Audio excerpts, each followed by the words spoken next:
Start करते हैं फिर इनएंशियोमर्स और ऑप्टिकल आइसोमर्स। अच्छा देखिए, जो कंपाउंड्स ऑप्टिकली एक्टिव किसको कहते हैं हम लोग? जब भी कोई कंपाउंड हम लोग प्लेन पोलराइज्ड लाइट के कांटेक्ट में लेके आते हैं तो वो क्या होता है? रोटेट होता है। क्या होगा? रोटेट होगा टुवर्ड्स प्लेन पोलराइज्ड लाइट। मतलब कैसे? अगर कोई कंपाउंड हो और वो ऑप्टिकली एक्टिव कब कहलाएगा?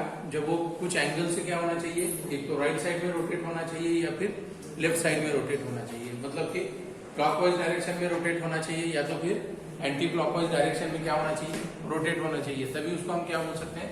ऑप्टिकली एक्टिव कंपाउंड कह सकते हैं, बराबर ना? मतलब एक थीटा एंगल से क्लॉकवाइज या एंटी क्लॉकवाइज रोटेट होना चाहिए, बराबर? तो वो आएगा कौन सा? ऑप्टिकली एक्टिव कंपाउंड कहते हैं। अब ऑप्टिकली एक्टिव कंपाउंड्स के अंदर में क्या होता है? कायरल सेंटर होता है ना? कायरलिटी होती है, बराबर? तो ऐसे ही ऑप्टिकली एक्टिव कंपाउंड्स मतलब कौन से? कोऑर्डिनेशन कंपाउंड जो होते हैं, कॉम्प्लेक्स कंपाउंड्स, तो वो क्या करते हैं? शो करते हैं। तो उनको कौन से क्लास में रखा जाता है? इनएंशियोमर्स या ऑप्टिकल आइसोमर में रखा जाता है। ठीक है, तो उसको देखेंगे हम कुछ एग्जांपल्स जो कोऑर्डिनेशन कंपाउंड शो करते हैं। तो उसके अंदर में एक तो डी मतलब क्या होता है? देखो, लॉन्ग फॉर्म दो टाइप से आते हैं, है ना? एक डी और एल रोटेशन होता है, डी और एल रोटेशन, बराबर? जिसको हम लोग डी को शॉर्ट फॉर्म में क्या, लॉन्ग फॉर्म में क्या कह सकते हैं? डेक्स्ट्रो। क्या बोल सकते हैं? डेक्स्ट्रो। और L for laevo. Dextro rotatory मतलब क्या होगा? क्लॉकवाइज डायरेक्शन में घूमने का। और लियो रोटेटरी, लियो मीन्स होता है एंटी, है ना? लियो मीन्स क्या होता है? एंटी रोटेशन, मतलब एंटी क्लॉकवाइज होगा। और डेक्स्ट्रो मतलब क्या होगा? क्लॉकवाइज डायरेक्शन में क्या होता है? वो विथ एन एंगल थीटा, मतलब कोई थीटा एंगल से 90, 30, 40, 60 जो भी होगा तो रोटेट करेगा। ठीक है, तो ऐसे कुछ एग्जांपल्स देखते हैं लोग जो ऑक्टाहेड्रल कॉम्प्लेक्सेस क्या करते हैं? ऑप्टिकल आइसोमर या इनएंशियोमर शो करते हैं। तो कुछ एग्जांपल्स मेरे साथ में आप भी लिखिए। Optical isomers in octahedral compounds. Optical isomers in octahedral complexes. Okay.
तो यहाँ पे क्या देख रहे हैं हम लोग?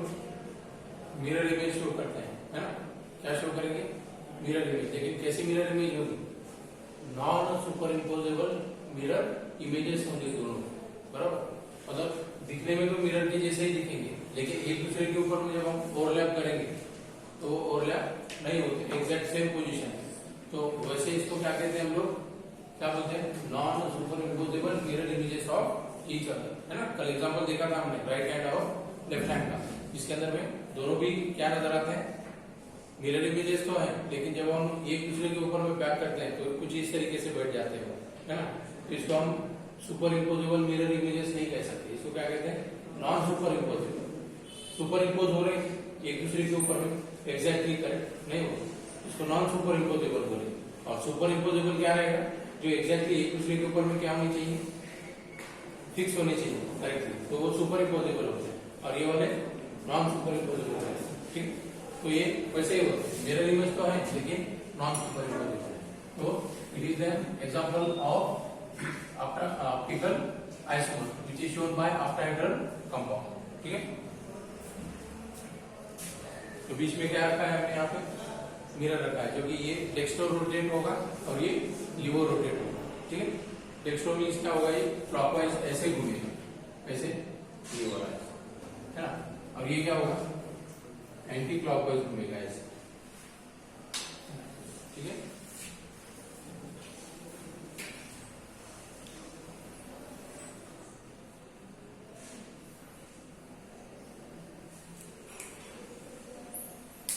ठीक है, चलो अभी नेक्स्ट एग्जांपल लिखो। Octahedral complexes, octahedral complexes, octahedral complexes existing as octahedral complexes existing as both geometric and optical isomers, both geometric and optical isomers। ऐसे कुछ ऑक्टाहेड्रल कंपाउंड्स हैं जो ज्योमेट्रिक और ऑप्टिकल आइसोमर दोनों भी शो करते हैं। तो उसके कुछ एग्जांपल वहां पे लिखो, जैसे लिखो PtCl2En2, ये वाले एग्जांपल लिखो,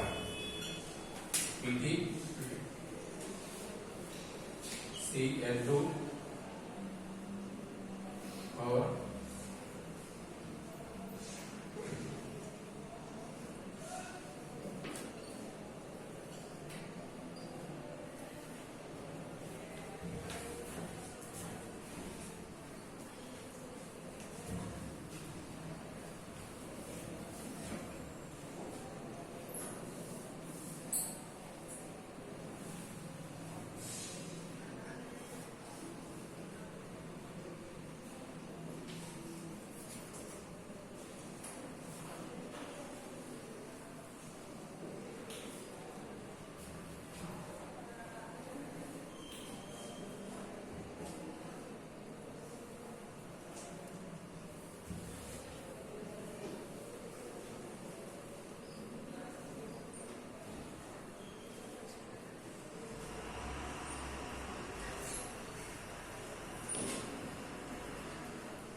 हाँ, ये वाले दो कैसे सीस आइसोमर्स हैं, मतलब दोनों ही है ना ग्रुप्स। लिगैंड्स कैसे, सेम लिगैंड्स सेम साइड में नजर आते हैं, तो ये कैसे होंगे सीस होगी। जैसे यहाँ पे 2 सीएल, ये 2 सीएल एक साइड में नजर आते हैं, है ना। यहाँ पे 2 ईएल क्या होते हैं, एक साइड में नजर आते हैं, तो ये कैसे होंगे, सीस आइसोमर होंगे। और ये वाले कैसे होंगे, ट्रांस होंगे। सेम लिगेंड्स अपोजिट साइड में नजर आते हैं, तो ये ट्रांस लिगेंड्स होंगे। आगे ठीक। और एक चीज नोट डाउन करो कि square planar complexes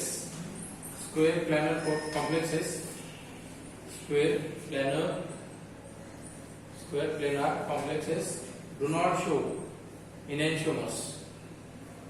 Square planar complexes do not show enantiomers. Square planar complexes do not show enantiomers since they have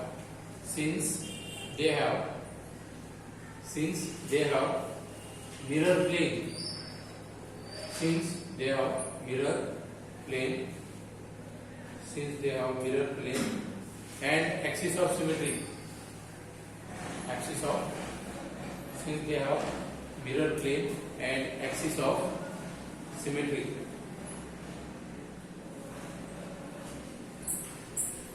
okay बेटा, चलो ठीक है। तो ये देखा हमने स्टेरियो आइसोमर्स, जिसके अंदर में हमने 2 टाइप देखे। एक तो देखा ज्योमेट्रिक या डायस्टेरियोमर्स, और दूसरा ऑप्टिकल या इनएंशियोमर्स। ठीक है, ये 2 चीजें हमने इसके अंदर में देखी।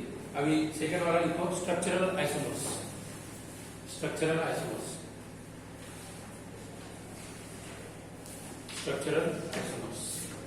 ये वाले आते हैं स्ट्रक्चरल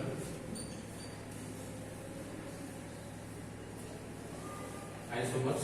इन्हीं को क्या कहा जाता है, constitutional isomers. They are also called constitutional, CONSTITUTIONAL, constitutional isomers, उन्हीं को कहते हैं। अब यहाँ पे स्ट्रक्चरल आइसोमर्स मतलब क्या होंगे, सिर्फ स्ट्रक्चर में क्या रहेगा, डिफरेंस रहेगा, मतलब मोलिकुलर फार्मूला वही होगा, लेकिन लिखते वक्त में हम क्या करेंगे उसको, है ना, उसकी जो स्केलेटन होता है वो डिफरेंट बताएंगे। स्केलेटन कैसे होगा, डिफरेंट होगा। अरेंजमेंट तो वैसे ही होगा। यहाँ पे देखो, अब उसके अंदर में पहला लिखो लिंकेज आइसोमर। स्ट्रक्चरल आइसोमर में पहला लिखना है लिंकेज आइसोमर। अब लिंकेज मतलब क्या होता है, जैसे कि हमने इंट्रोडक्टरी पार्ट में देखा था कोऑर्डिनेशन कंपाउंड्स में, कि लिंकेज मतलब क्या होगा कि जहां पे लिगैंड तो इलेक्ट्रॉन डोनेट करने का काम करते हैं सेंट्रल मेटल आयन की तरफ, है ना, उधर से इलेक्ट्रॉन क्या होते हैं, बाहर से इलेक्ट्रॉन कहाँ जाते हैं, लिगैंड से इलेक्ट्रॉन सेंट्रल मेटल की तरफ जाते हैं। लेकिन जो लिंकेज होता है मेटल आयन और इसके अंदर में लिगैंड्स के बीच, तो वहां पे जैसे ये वाले केस में देखा था हमने कि मानो N2 अगर से इलेक्ट्रॉन डोनेट करेगा, है ना, ये लिगैंड है ना, तो इलेक्ट्रॉन डोनेट करेगा, तो ये कैसे करेगा, एक तो हो सकता है नाइट्रोजन थ्रू इलेक्ट्रॉन क्या करता है, वो मेटल की तरफ दे सकता है, या फिर कैसे, जैसे ONO, ये वाले लिंकेज से भी इलेक्ट्रॉन क्या कर सकता है, डोनेट कर सकता है, क्योंकि इसके ऊपर में भी लोन पेयर होती है और इसके ऊपर में भी क्या होती है, लोन पेयर होती है। तो ये वाले जो एग्जांपल रहेंगे तो किसमें आएंगे, लिंकेज आइसोमर में आएंगे, इसमें आएंगे लिंकेज आइसोमर। मतलब यहाँ पे लिंकेज क्या हो रहा है, linkage of metal ion and ligand, दोनों में डिफरेंस नजर आता है। फार्मूला तो यही लिखेंगे हम, लेकिन इलेक्ट्रॉन जाएंगे, एक तो हो सकता है नाइट्रोजन थ्रू या फिर हो सकता है ऑक्सीजन थ्रू जा सकते हैं। बात समझ में आ रही है, तो ये लिंकेज के ऊपर में बेस करेगा। ठीक है, तो लिखो उसके अंदर में linkage isomers. These isomers are formed when ligands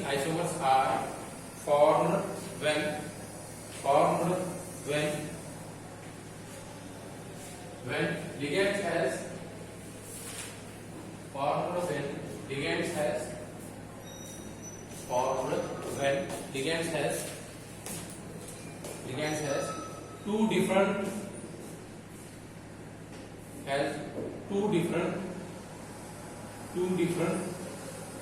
donor atoms, है ना, ये वाला लिगैंड तो नजर आता है ना, ये लिगैंड है कि नहीं, लिगैंड तो है, इलेक्ट्रॉन डोनेट करता है ना, लेकिन यहाँ पे डोनर एटम कितने हैं बेटा, 2 हैं, 2 डिफरेंट टाइप के, एक तो नाइट्रोजन थ्रू भी हो सकता है या फिर ऑक्सीजन थ्रू हो सकता है, बराबर ना। तो ये लिंकेज में क्या होगा, फर्क आएगा, लिंकेज में क्या होगा, फर्क आएगा, है ना। कभी सेंट्रल मेटल से नाइट्रोजन अटैच रहेगा या फिर हो सकता है ऑक्सीजन अटैच, ठीक है, through two different donor atoms to stop it coordinates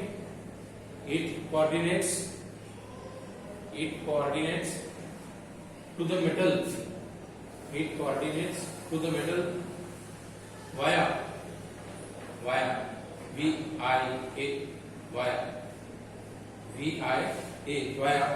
different donor atoms,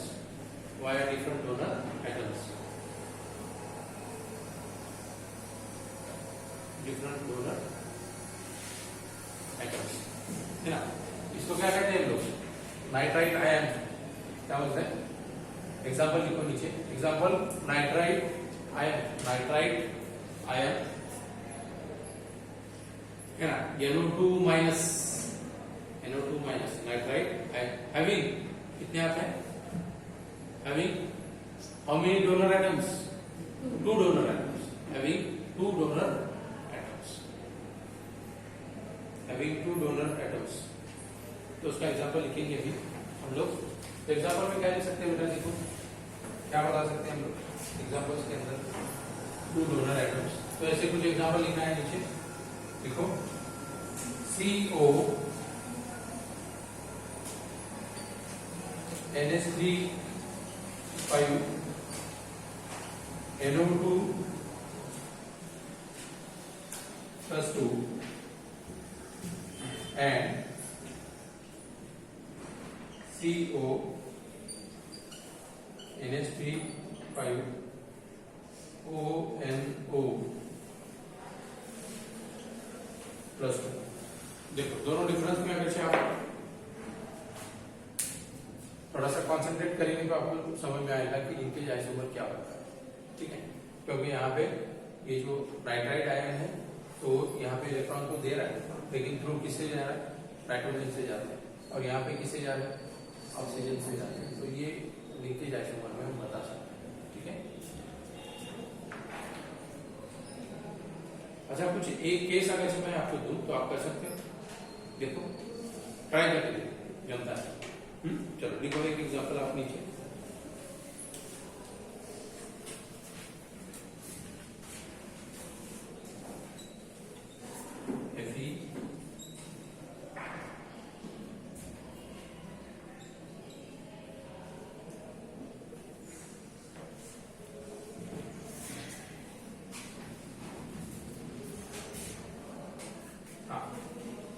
ये वाला एग्जांपल थोड़ा सा लिंकेज में क्या क्या होगा, इसके आइसोमर्स आपको लिखने हैं। चलो लिखो आइसोमर्स कैसे लिखेंगे देखते हैं।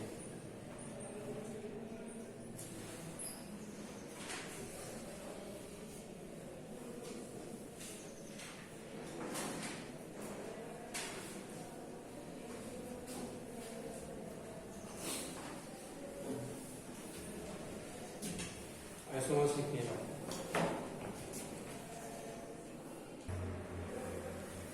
क्या लिखा, आयोनाइजेशन आइसोमर्स देख रहे हैं ना। Ionization isomers involve the exchange of ligands between coordination and ionization sphere,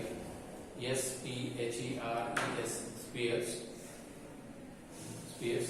for example नीचे लिखो, फॉर एग्जाम्पल यहाँ पे आपको डिफरेंस नजर आएगा, आप लोग खुद आइडेंटिफाई कर सकते हो। देखो कैसे, दोनों में भी आप आइडेंटिफाई कर सकते हो।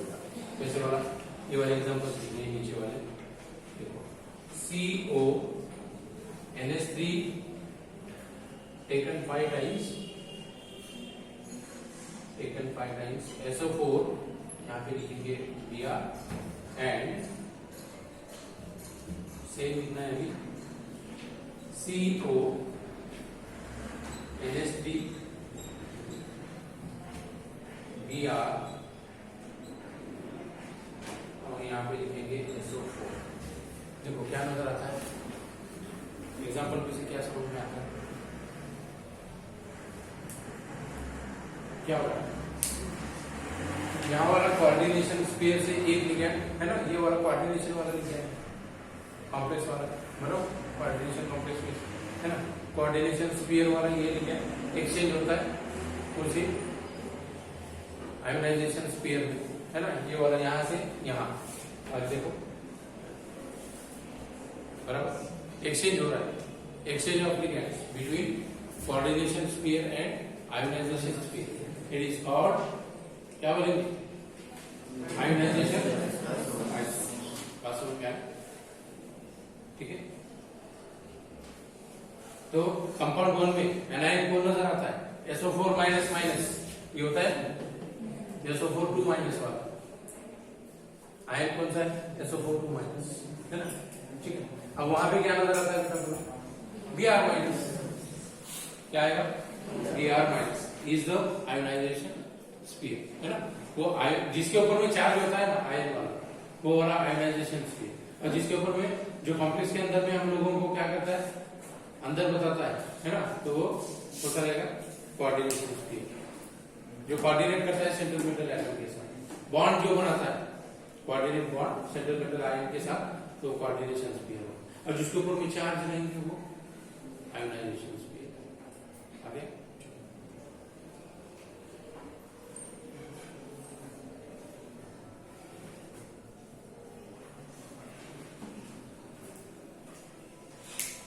अगर ये सॉल्यूशन को अगर हम एक्सचेंज अगर करेंगे, याद रखिए कौन सा सॉल्यूशन को आयोनाइज अगर करेंगे, ये वाले सॉल्यूशन, तो क्या नजर आएगा, देखो जरा थोड़ा सा, आयोनाइज मतलब आयन के फॉर्म में अगर लिखना है, आयन के फॉर्म में, आयन के फॉर्म में कब कन्वर्ट होते हैं, जब क्या करेंगे, उसके ऊपर में चार्ज हम लोग शो करते हैं, तो कैसे कर सकते हैं बोलो,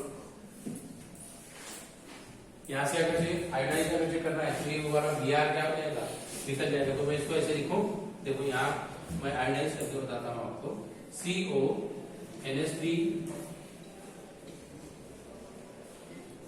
SO4, अब यहाँ से अगर ये Br अगर निकल जाता है, तो इसके ऊपर में चार्ज कौन सा आएगा बेटा, कौन सा चार्ज आएगा, इसमें पॉजिटिव चार्ज आएगा, क्योंकि Br क्या होता है, मोर इलेक्ट्रोनेगेटिव होता है कि नहीं, विथ इलेक्ट्रॉन पेयर क्या हो जाएगा, वो निकल जाएगा, बराबर। तो यहाँ पे फॉर्म होगा ऐसे कुछ Br माइनस, बराबर, Br माइनस, है ना। आयोनाइज अगर करेंगे तो हम, और इसको अगर आयोनाइज करेंगे तो क्या होगा, देखो यहाँ पे वो भी लिख देते हैं हम लोग, CO NH3 5 टाइम्स, यहाँ पे क्या लिखना है, ये Br, अब इसके ऊपर भी चार्ज कौन सा आएगा, हाँ कौन सा चार्ज आएगा, +2 वाला चार्ज आएगा, ये जाएगा SO4 माइनस माइनस, मतलब 2 माइनस में जाएगा, बराबर, है ना। SO4 कहां से फॉर्म होता है, ये होगा यहाँ से फॉर्म होता है, देखो ये H2SO4, तो यहाँ से 2 हाइड्रोजन क्या होता है, प्रोटॉन के फॉर्म में निकल जाते हैं, कैसे, तो ये कन्वर्ट हो जाएगा SO4 माइनस 2 माइनस प्लस क्या होंगे 2H प्लस, 2 प्रोटॉन निकलते हैं बाहर, बराबर। तो वही 2 प्रोटॉन जैसे निकल गए, तो ये वाला 2 माइनस चार्ज यहाँ पे आता है, बात समझ में, विथ इलेक्ट्रॉन पेयर वो बाजू निकलता है, यहाँ वाले 2 इलेक्ट्रॉन पेयर होते हैं ना, वो, ठीक है, चलो हो गया बेटा। चलो अभी नेक्स्ट कोऑर्डिनेशन आइसोमर्स है, तो उसको नेक्स्ट लेक्चर में हम लोग कंटिन्यू करेंगे।